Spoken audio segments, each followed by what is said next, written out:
आपण सुप्रीम कोर्टामध्ये या ठिकाणी जाणार असं सांगितले। आंध्र प्रदेश तेलंगणा गेले ते पाणी वाटपाबद्दल सुप्रीम कोर्टामध्ये गेलेला आहे। पाणी वाटपाचा त्यांचा जो वाद आहे त्या संदर्भात गेलेला आहे, उंची संदर्भात नाही। त्यामुळे स्पेसिफिक उंची संदर्भात आपण या ठिकाणी जाणार आहोत का हा माझा स्पेसिफिक प्रश्न आहे। नॅशनल इन्स्टिट्यूट ऑफ हायड्रोलॉजी उत्तराखंडचा अहवाल कधी मिळणार, आम्ही गेले 2-3 वर्ष वाट बघतोय त्याचं, कधी तो अहवाल मिळणार त्याचा खुलासा आपल्याकडून व्हावा। केंद्रामध्ये बैठका 2 वेळा तारखा ठरल्या, परंतु त्या बैठका झाल्या का नाही याचा खुलासा होणं त्या ठिकाणी गरजेचं आहे। गरज असेल तर आपण केंद्राला एखादं शिष्टमंडळ घेऊन जाऊन भेटणं या ठिकाणी गरजेचं असं मला वाटतंय। 3000 हरकती सांगली आणि कोल्हापूर जिल्ह्यातल्या आलमट्टी संदर्भात केंद्राकडे आम्ही त्या ठिकाणी मंत्री महोदय पाठवलेले, त्या हरकती तुमच्याकडे आल्या असं तुमचं म्हणणं आहे, त्याचा खुलासा आपण काय करणार आहोत। आणि स्पेसिफिक माझा प्रश्न आहे, वडनेरे समिती जी मागच्या काळामध्ये अपॉइंट केली होती त्यांचं म्हणणं आहे की या आलमट्टीच्या उंचीचा आणि पुराचा काय संबंध, असं नाही आहे।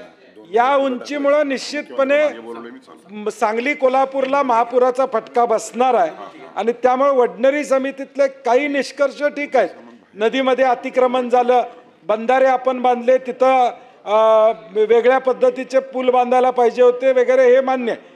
परंतु आलमट्टी संदर्भातलं आपण स्वीकारलं का नाही स्वीकारलं या 5 गोष्टीचा खुलासा व्हावा अशी माझी अपेक्षा असणार। माननीय मंत्री महोदय। सभापती महोदय, सन्मान्य सदस्य सतेज पाटील साहेबांनी जो मुद्दा उपस्थित केला आहे, तर म्हणजे या विषयाबद्दल अनेक वेळा चर्चा झाली, त्या संबंधीची बरीच माहिती सभागृहामध्ये सभागृहाच्या बाहेर उपलब्ध आहे। आणि आपण जर त्याचा प्रवास पाहिला, आपण जो मुद्दा सांगितला त्या याच्यामध्ये 2000 पहिला जो मुद्दा आपण उपस्थित केला तो स्थगितीबद्दलचा आहे। 2010 मध्ये लवादाने जो निर्णय दिला त्यामध्ये खरं म्हणजे अंतरिम निर्णय तो 2013 मध्ये त्याला स्थगिती मिळालेली आहे। सभापती महोदय, पण मी जरा 2 मिनिटं आपले घेतो की जो प्रवास आहे या सगळ्या प्रक्रियेचा, खरं म्हणजे 2002 मध्ये आपल्या शासनामार्फत धरणाच्या उंची वाढवण्याकरता पहिल्यांदा आपण त्याला विरोध नोंदवला होता। 2004 मध्ये द्वितीय कृष्णा पाणी तंटा लवादाची स्थापना झाली आणि त्यामध्ये आलमट्टी धरणाच्या उंची वाढीबाबत 14 इश्यू त्या ठिकाणी निश्चित करण्यात आले होते आणि शासनाने आपल्या या संपूर्ण मुद्द्यांबाबत 2005 रोजी त्यामध्ये आपल्या लवादापुढे म्हणणं दाखल केलं होतं।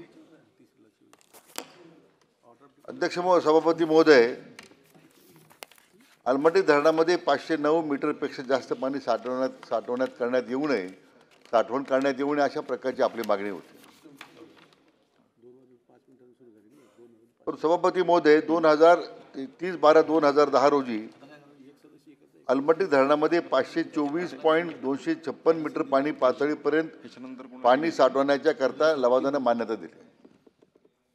हा आजचा प्रवास नाही, हा 5चा 10चा 11चा 12चा 13चा ते सबसिक्वेंट त्या वेळच्या सरकारांमध्ये सुद्धा या संदर्भात प्रक्रिया सुरू होती। त्यामुळे आज जे काही असं भासवण्याचा प्रयत्न होतो की आता सरकार यामध्ये काही करत नाही, याच्यामध्ये कुठल्या प्रकारची प्रक्रिया होत नाही, सभापती महोदय, असं नाही आहे। आणि म्हणून जो काही निर्णय सर्वोच्च न्यायालयामध्ये झाला, सर्वोच्च न्यायालयामध्ये मग आंध्र प्रदेश तेलंगणा सरकार त्यामध्ये गेलंय, त्यामध्ये 2000 त्यामध्ये सर्वोच्च न्यायालयाने त्याला स्थगिती दिली आणि मग याच्यामध्ये सरकारने काय करावं या संदर्भामध्ये बंटी पाटील साहेब आपल्याला कल्पना असेल की आपल्या सरकारमध्ये एक मंत्रिमंडळाची उपसमिती स्थापन झाली होती 11 साली आणि त्यामध्ये आता लवादापुढे पुन्हा या विषयाकडे जाण्याची आवश्यकता नाही असं त्यामध्ये निर्णय झाला 11 साली। परंतु यामध्ये पुन्हा एकदा सरकारच्या माध्यमातून तरी आपल्या लवादापुढे आपले जे काही मुद्दे मांडले गेले होते त्या मुद्द्यांमध्ये उंची वाढवण्याच्या बरोबर काही बाकीचे मुद्दे होते. त्या संदर्भामध्ये जो निर्णय आपल्या बाजूने लवादाने दिला होता तो कंटेस्ट करू नये सर्वोच्च न्यायालयामध्ये म्हणून आपण कॅव्हेट दाखल केलेली आहे. 2014 साली ती कॅव्हेट दाखल झाली. सभापती महोदय, यामध्ये सर्वोच्च न्यायालयाने 1/4/2019 रोजी या संदर्भामध्ये विशेष अनुमती याचिका जोडून एकत्रित सुनावणी घेण्याचा निर्णय दिला. 29/11/2021, 22/10/2022, 2023 रोजी ते सुनावणी झाली. आणि या बाबतीमध्ये कुठल्याच परिस्थितीमध्ये या धरणाच्या उंची वाढीला शासनानं आपला सातत्याने विरोध नोंदवलेला आहे. तो मागच्या सरकारमध्ये नोंदवलेला आहे, विद्यमान सरकारमध्ये ती प्रक्रिया सुरू आहे. सभापती महोदय, याच्यामध्ये ज्यावेळी प्रत्यक्ष सुनावणी त्या सुनावणी सुरू होते त्यामध्ये आपले विशेष स्पेशल काउन्सिल शेखर नाफाडे साहेबांना आपण त्यासाठी नेमलेलं आहे. त्यांनी आपली भूमिका त्यामध्ये मांडतायत. आणि त्यामुळे याकरता विशेष करून सरकार म्हणून जी काही भावना या ठिकाणी आपण व्यक्त करताय ती मागच्या आपण जे म्हणतात ती सरकारमध्ये आणि आत्ताच्या प्रक्रियेमध्ये त्यामध्ये कुठलाही फरक आपण केलेला नाही आहे. भावना तीच आहे. जो आपण रुरकीचा जो इंडियन इन्स्टिट्यूट ऑफ हायड्रॉलॉजीचा उल्लेख केलेला अहवालासंदर्भात त्यांनी आता मध्ये एक अंतरिम अहवाल दिला आपल्याला की आम्हाला आणखी मुदत पाहिजे या विषयाचा अभ्यास करण्याबद्दल. आम्ही त्यांना आग्रह केलेला आहे की तातडीने लवकरात लवकर अहवाल द्यावा, कारण ज्यावेळी अंतिम सुनावणी सुरू होईल सर्वोच्च न्यायालयामध्ये त्याचा उपयोग आपल्याला त्यासाठी होणार आहे म्हणून आमचा आग्रह आहे. सभापती महोदय, तिसरा जो मुद्दा या ठिकाणी आपण उपस्थित केलेला आहे मला वाटतं अजून त्या वडनेरे समितीबद्दलचा. तर वडनेरे समितीने जो पहिल्यांदा जो काही अहवाल सादर केला त्यामध्ये त्याचा परिणाम होत नाही वगैरे असं उल्लेख केला होता. नंतर परत वडनेरे समितीने पुन्हा एक अहवाल दिला आम्हाला की याच्यामध्ये विस्तृत माहिती आणखीन घ्यावी लागेल. आम्ही जे पहिले निष्कर्ष दिलेले आहेत ते काही योग्य नाहीत.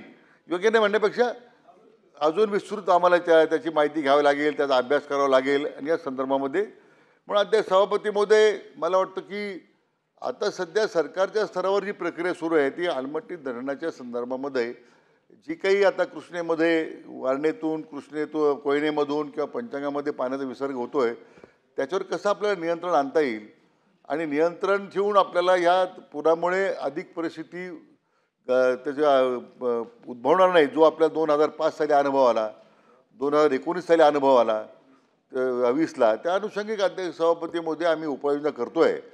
परंतु मी स्वतः माननीय केंद्रीय जलशक्ती मंत्रालयाशी मी स्वतः बोललोय. 2दा बैठका त्यांनी घेतल्या होत्या. 2दा बैठक काही कारणास्तव पुढे गेल्या तर मी त्याचं कारण सांगणार नाही, म्हणजे सांगणं उचित नाही आहे. अशी माझी सदस्यांना विनंती आहे की आपणही ती त्यासाठी आग्रह धरू नये. परंतु यामध्ये स्वतः माननीय मुख्यमंत्री महोदयांनी कर्नाटकाच्या मुख्यमंत्री महोदयांना पत्राद्वारे त्यासाठी विनंती केली. मी स्वतः त्या उपमुख्यमंत्री कर्नाटक सरकारचे जे संपदा मंत्री आहेत त्यांना मी विनंती केलेली आहे. पण माननीय मुख्यमंत्र्यांनी कर्नाटकाच्या माननीय मुख्यमंत्र्यांनी स्पष्ट रूपानं यामध्ये आमची भूमिका बरोबर आहे आणि आम्ही याच्यातून धरणाच्या उंची वाढवण्याची जे आमचे निर्णय झाला तो आमचं काम ते कायम राहील. एवढंच आहे की इंटरस्टेट जो फ्लड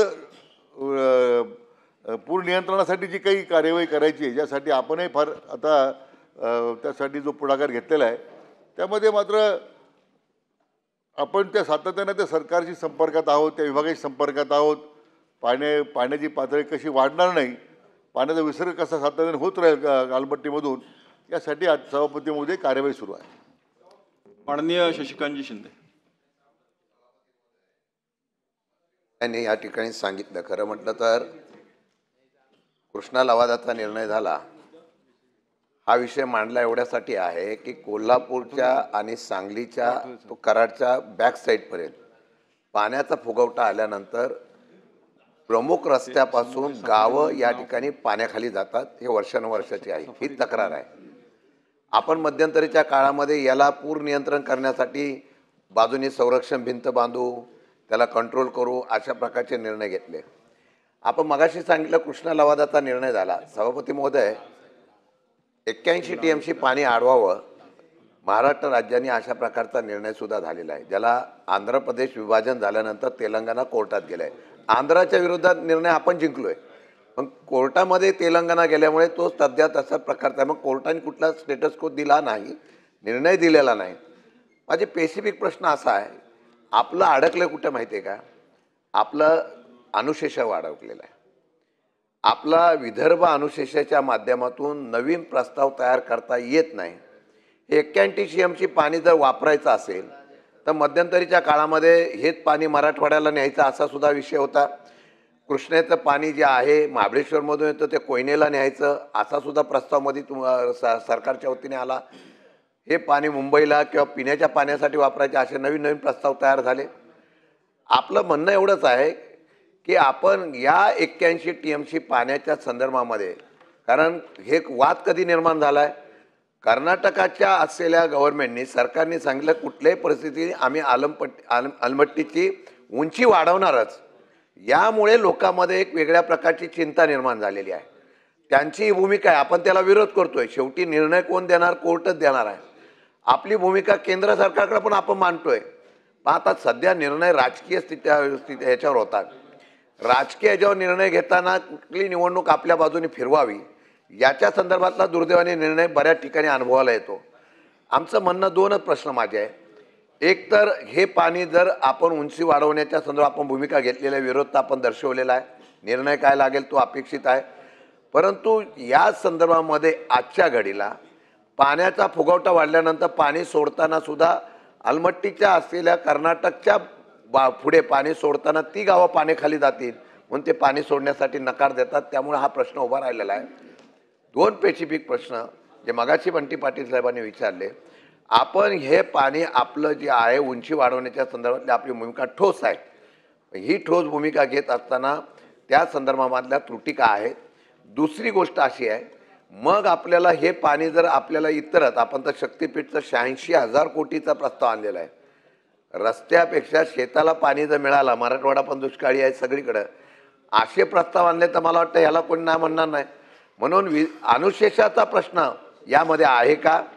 जर अनुशेष असेल तो अनुशेष बाजूला सारून आपण हे पाणी आपलं हक्काचं, आज साताऱ्याला सुद्धा पाणी पाहिजे, मराठवाड्याला पण पाणी पाहिजे, हे पाणी अडवण्याच्या संदर्भातून आता आमचं मला वाटतं सातारला शिवेंद्रबाबा इथं आहेत, त्यांना माहिती आहे की आम्ही सोळशी धरण मागितलेलं आहे, पण तो अनुशेषाच्या माध्यमातून सोळशी धरण आता प्रस्तावित आपण केलेलं आहे.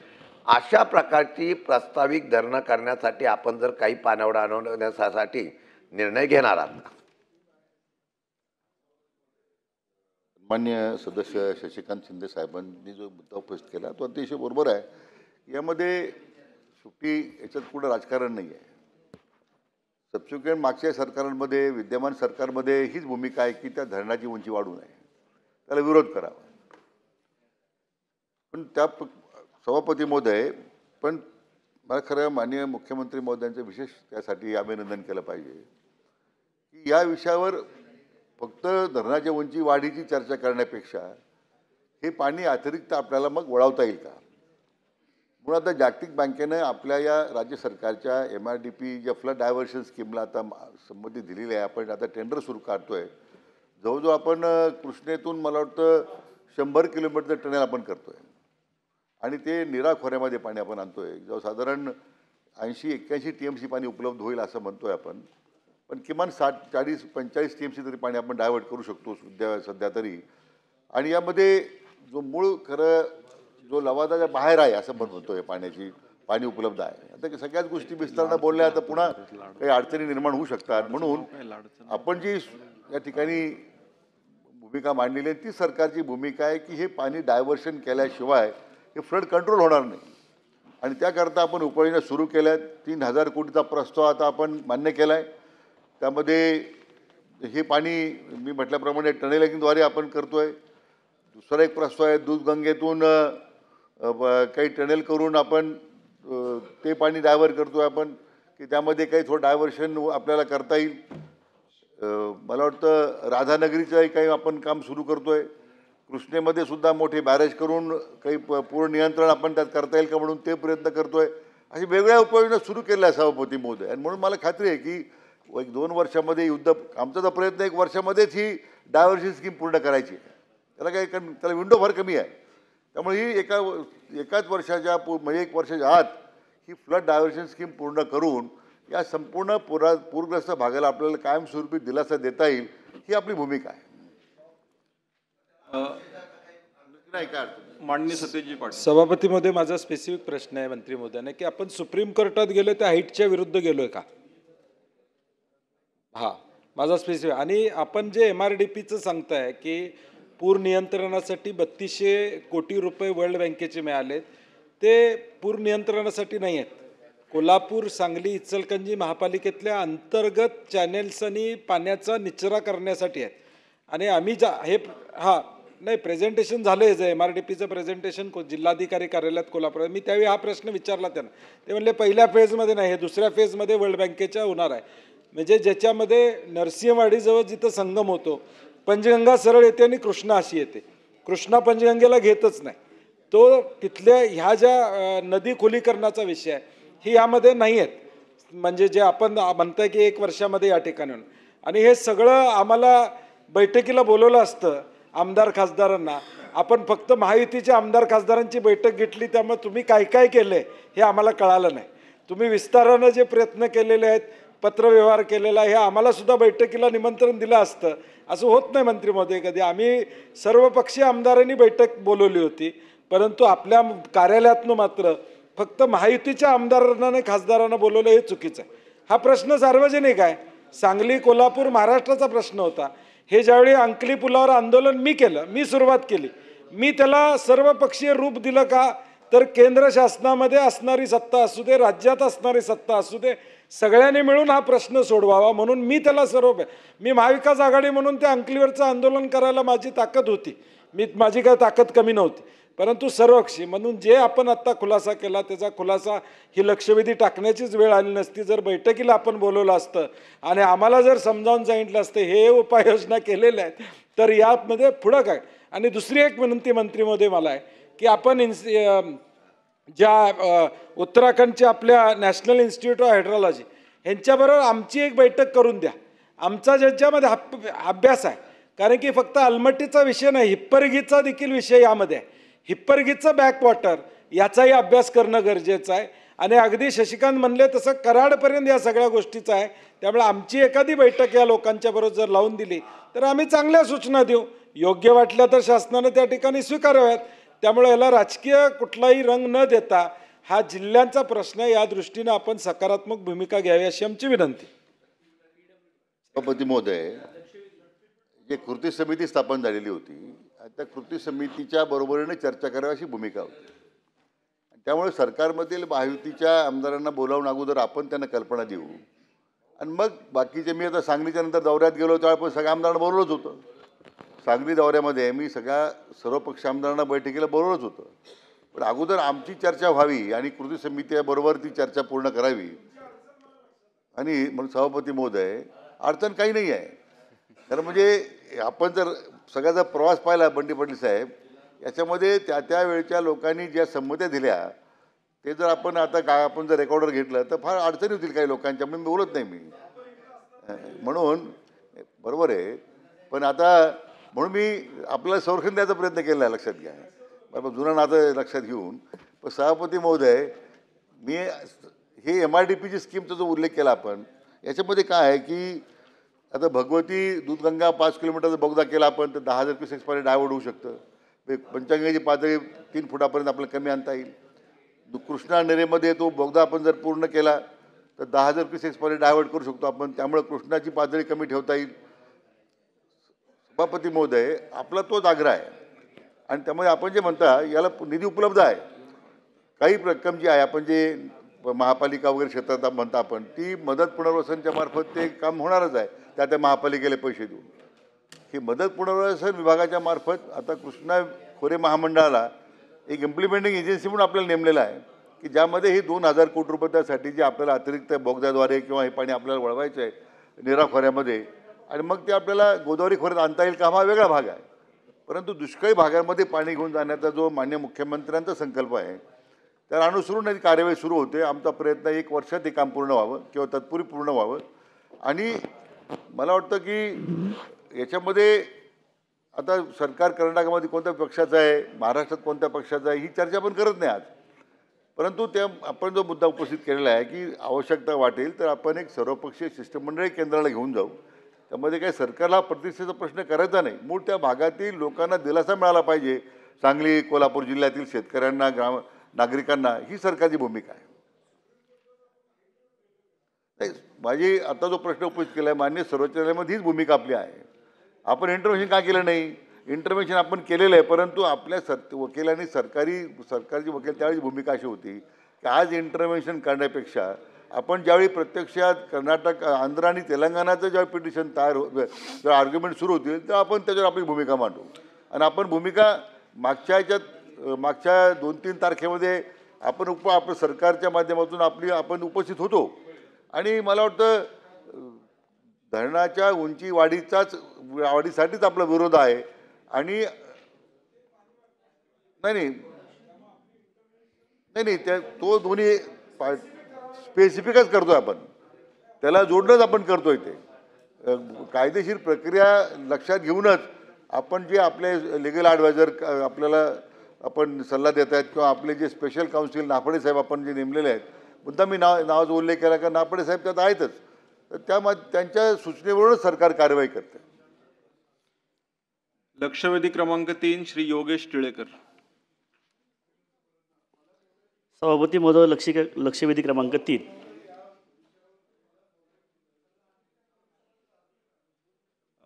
दोन वाजून 5 मिनिटांनी लक्षवेधी चालू झाले आणि पण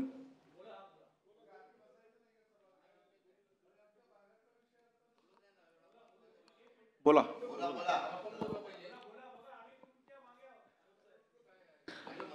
धन्यवाद सभापती महोदय.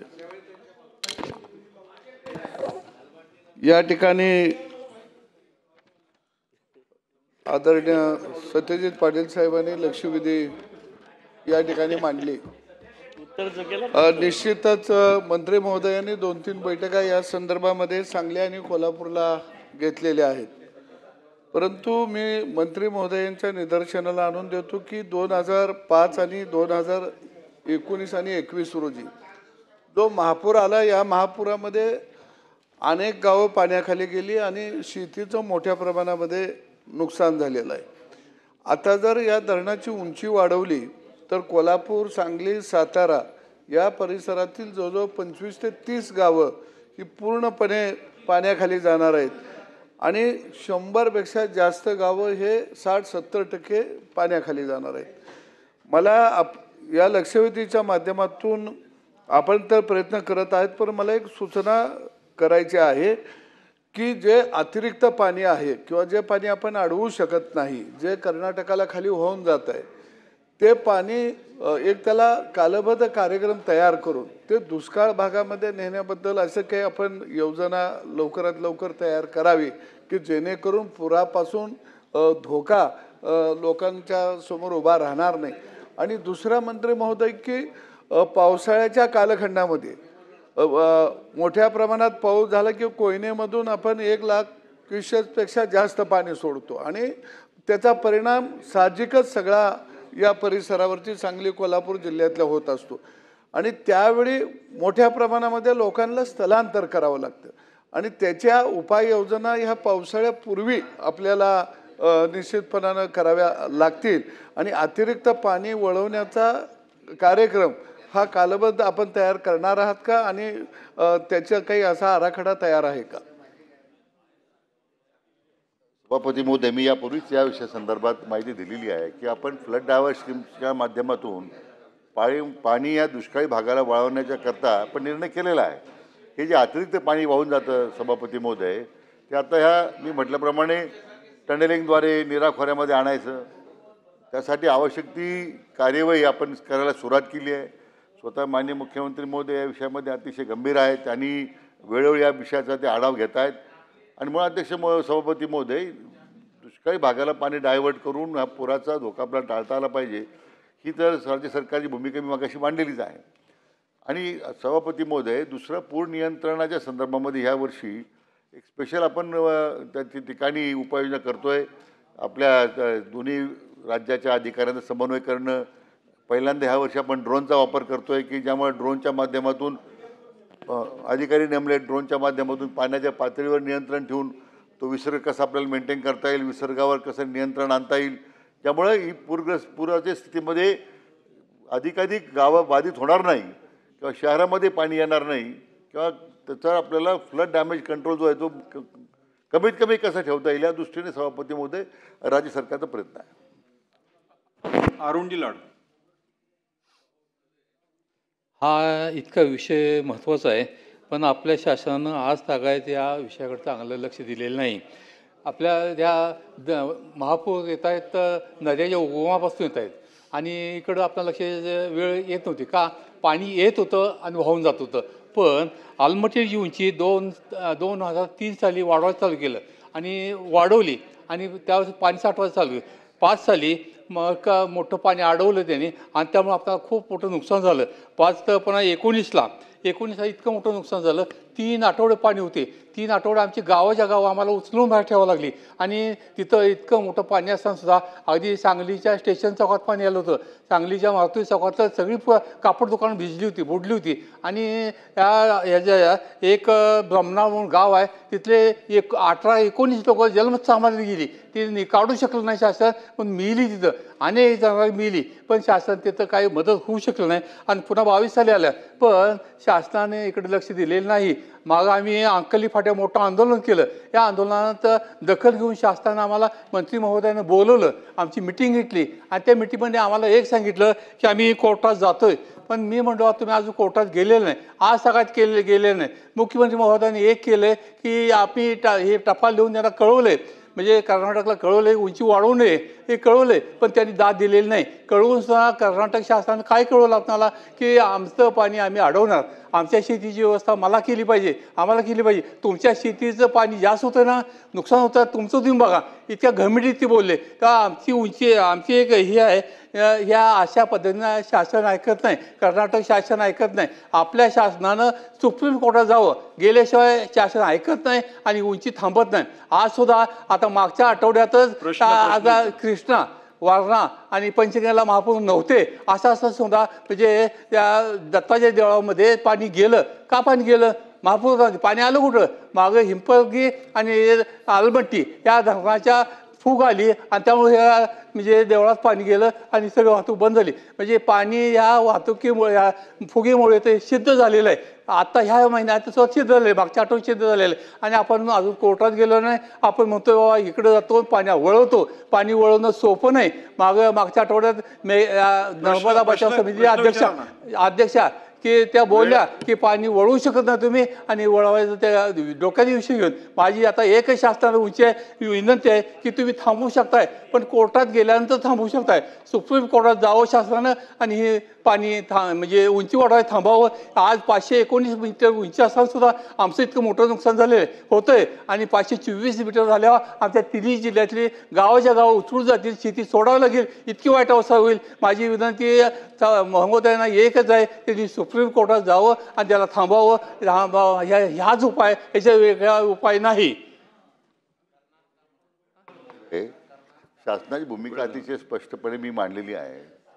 मान्य सर्वोच्च न्यायालयामध्ये कर्नाटक, आंध्र प्रदेशच्या या सगळ्या दाव्यामध्ये आपलं सरकार त्यामध्ये अगोदर आहेच आहे. आपण प्रत्यक्ष आपल्या लिगल ॲडवायझर जे आहेत त्यांच्या माध्यमातून प्रत्यक्ष ज्यावेळी सुनावणी सुरू होईल त्यावेळी आपल्या राज्य सरकारची भूमिका आपण मांडणारच आहोत सभापती महोदय. आता स्पेशल काउन्सिल आपण नेमले, त्यांनी राज्य सरकारला केलेल्या सूचनेप्रमाणे आपण कार्यवाही करतोय. त्यामुळे सरकार या बाबतीमध्ये अतिशय बारकाईनं या विषयाकडे आणि गांभीर्यानं पाहत आहे.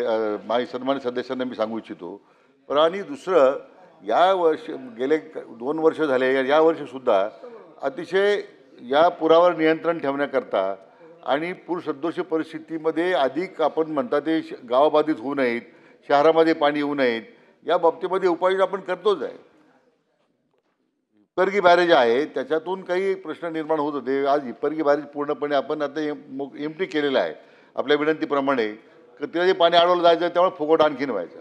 हिप्परगी बॅरेजला सुद्धा आता पाणी आपण अडवलेलं नाही. त्यासाठी कर्नाटक सरकारनं त्याकरता आपलं सहकार्य केलेलंच आहे आणि आजही आलमट्टी धरणातून पाण्याचा विसर्ग 1,00,000 क्युसेक्सनी सुरूच आहे. पाण्याचा विसर्ग जो आज त्यांच्यामध्ये आवक 80,000 क्युसेक्सप्रमाणे होते आणि विसर्ग 1,00,000पर्यंत विसर्ग होतोय. अशा प्रकारचं एक चांगलं नियोजन आज आपले स्वतंत्र अधिकारी आपण त्यासाठी नेमलेले आहेत. सांगलीचे अधीक्षक अभियंता या सगळ्या पूर परिस्थितीवर नियंत्रण करता एक नोडल ऑफिसर म्हणून त्यांची नेमणूक केलेली आहे. मी म्हटल्याप्रमाणे सभापती महोदय, ड्रोनचा वापर आपण यावर्षी पहिल्यांदा करतोय आणि त्यामुळे सन्मान्य सदस्यांची चिंता बरोबर आहे. पण सरकारच्या उपाययोजनासुद्धा या बाबतीमध्ये अधिकाधिक लोकांना त्या बाबतीमध्ये आपल्याला कशा पद्धतीने मदत करता येईल, पुरामुळे लोकांचं नुकसान होणार नाही, ह्याकरता सरकार प्रयत्नशील आहे. आम्ही अतिशय या बाबतीमध्ये सर्वोत्तम प्राधान्य या विषयाकरता सभापती महोदय आपण दिलेला आहे. शेवटचा प्रश्न माननीय प्रसादजी लाड. सभापती महोदय,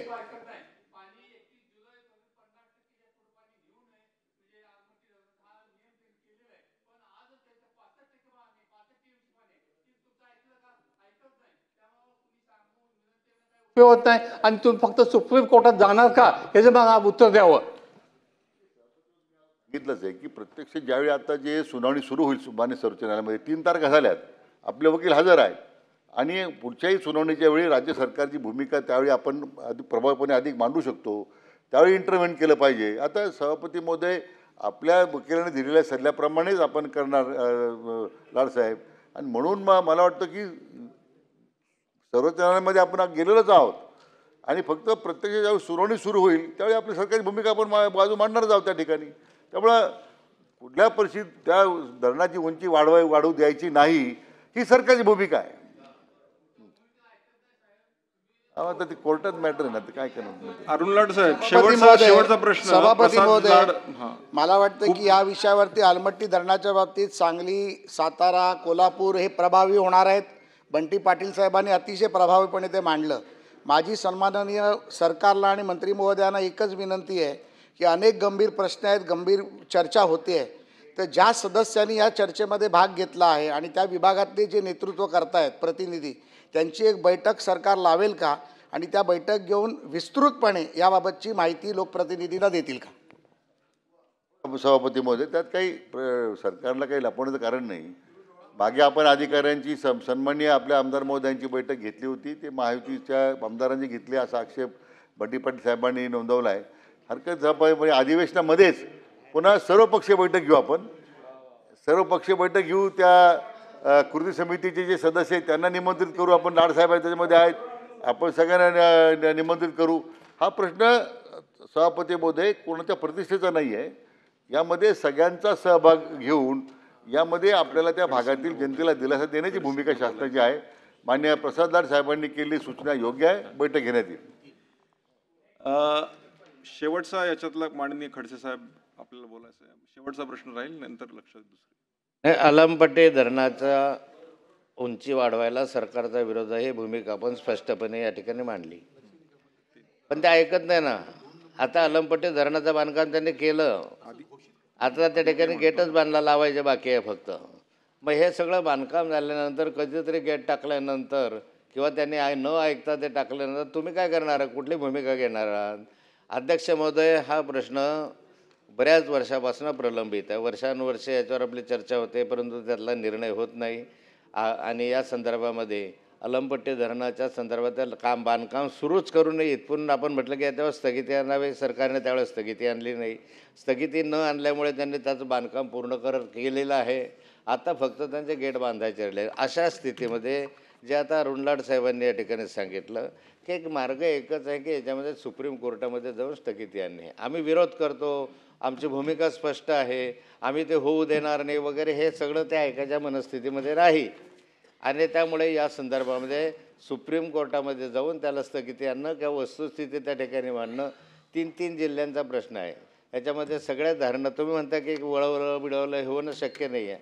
सगळं त्या ठिकाणी पंचगंगा नद्यापासून सगळ्या नद्या पाण्यानं भरल्या जातील आणि 3 जिल्ह्यांमधले गावं त्याच्यामध्ये बुडतील. ही वस्तुस्थिती लक्षात घेता तातडीने हे प्रश्न जे आहेत ते त्या ठिकाणी सुप्रीम कोर्टापर्यंत मांडावे. अजून याला CWCची मान्यता मिळालेली नाही आहे. याला ती मिळायच्या आत मला वाटतं सरकारने पावलं उचललं, ते पावलं आपण उचलणार आहात का. माननीय ज्येष्ठ सदस्य खडसे साहेबांनी जो मुद्दा उपस्थित केला आहे या उंचीवाढीसाठी मुळातच आता सर्वोच्च न्यायालयामध्ये सध्या स्थगिती आहे. त्यामुळे त्याच्यामध्ये असं की कुठलं काम होतं त्या कर्नाटक सरकारला करता येत नाही. ज्यावेळी त्या संदर्भात सुनावणी सुरू होईल सभापती महोदय, त्यामध्ये आपल्या सरकारची भूमिका आपण मांडणारच आहोत. त्यामुळे आता स्वतंत्र दावा आपण दाखल करण्याच्या पेक्षा अगोदर त्याला जी स्थगिती मिळालेली आहे कर्नाटका किंवा आंध्र आणि तेलंगणा राज्यातून त्यांनी, त्यामध्ये आपणच आपली भूमिका त्यावेळी मांडणार आहोत. त्यामुळे सर्वोच्च न्यायालयाची स्थगिती असल्यामुळे धरणाची उंची वाढवण्याचा प्रश्न नाही सभापती महोदय. आणि खरं म्हणजे 2005 सालापासून निरंतरपणे या सगळ्या प्रक्रियेमध्ये नाही तर त्यावेळी सभापती महोदय मग वेगवेगळ्या पातळीवर ते प्रयत्न झालेत, वेगवेगळ्या प्रकारचे सरकार होते, त्यांनी सगळ्यांनी प्रयत्न करून पाहिले सभापती महोदय. असं काही एका विशिष्ट सरकारकडून हा प्रयत्न होत नाही असं नाही आहे सभापती महोदय. दुसरं महत्त्वाचं की मी जे मगाशी माननीय मुख्यमंत्र्यांचं अभिनंदन केल्यासाठी यापूर्वी या पाण्याच्या संदर्भात फक्त आलमट्टीपुरतीच चर्चा व्हायची. आता या खोऱ्यातून पाणी आपल्याला दुष्काळी भागात घेऊन जायचं. साधारण आज 75-80 TMC पाणी अतिरिक्त जे लवादाच्या बाहेर आहे ते आपल्याला जर डायव्हर्ट करू शकलो आपण काही ठराविक कालावधीमध्ये, तर ह्या पुढच्या होणाऱ्या पुराचं नुकसान आपल्याला टाळता येईल, कमी करता येईल. त्यासाठी आम्ही आता कामाला सुरुवात केलेली आहे आणि मला वाटतं वर्षभरामध्ये हे जर काम आपण पूर्ण करू शकलो तर मला वाटतं पुढच्या वर्षामध्ये पुराचा धोका त्यामुळे आपोआप आपल्याला टाळता येईल. पण याचा अर्थ धरणाच्या उंची वाढीसाठी आपण विरोध करत नाही असं नाही. आपला विरोध आहे तो आज काल होता, आजही आणि उद्या सर्वोच्च न्यायालयामध्ये आपली भूमिका आपण प्रभावीपणे मांडणार आहोत.